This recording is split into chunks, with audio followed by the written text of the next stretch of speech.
Multiply करायचं आहे 3 सोबत. ओके, सो हे होऊन जाईल तुमचं 9x + 3y = 6. ठीक आहे, सो हे तुमचं तिसरं इक्वेशन तयार झालं. आता तुम्हाला दिसत असेल की फर्स्ट इक्वेशन आणि थर्ड इक्वेशन या तिघांमध्ये पण काय आहे, इथे पण 3y आहे, इथे पण 3y आहे. आता एक अजून नेक्स्ट महत्त्वाची गोष्ट लक्षात घ्यायची आहे. जर वर प्लस असेल खालती मायनस असेल, प्लस मायनस हे नल होतं म्हणजे 0 होऊन जातं ती गोष्ट.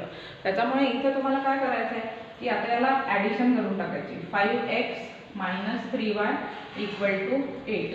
ओके, सो आता इथे काय होऊन जाणार, जसं आता 9x + 5x किती होणार 14x.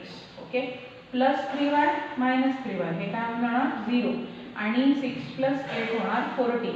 सो आपल्याला फायनली काय भेटलं आहे 14x = 14. तर x = काय ना, हा 14 इथे मल्टिप्लिकेशनमध्ये आहे, त्या बाजूला गेला की तो काय होतो डिव्हिजनमध्ये जातो.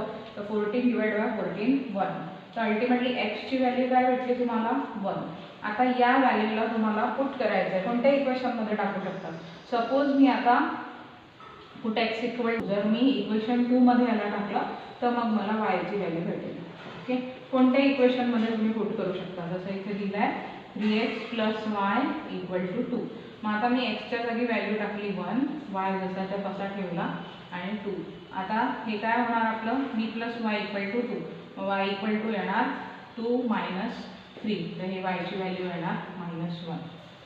ओके, सो अशा प्रकारे हे इक्वेशन सॉल्व केलं जाणार आहे.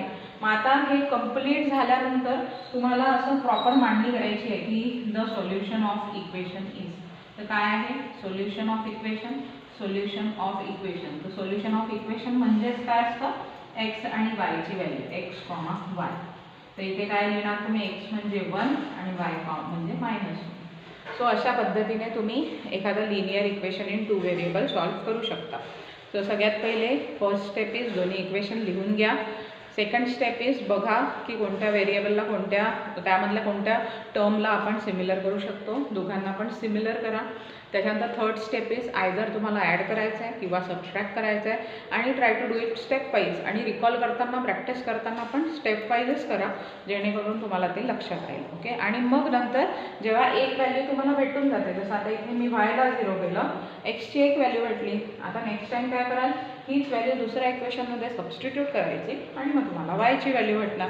सो फायनली सोल्युशन काय भेटलं आपल्याला +1 आणि -1. आणि लिहिताना सोल्युशन कसं लिहाल, पहिले x लिहा आणि मग y लिहा. आय होप आजचा व्हिडिओ तुम्हाला आवडला असेल. Thank you so much all of you for watching the video. Do like, share and subscribe.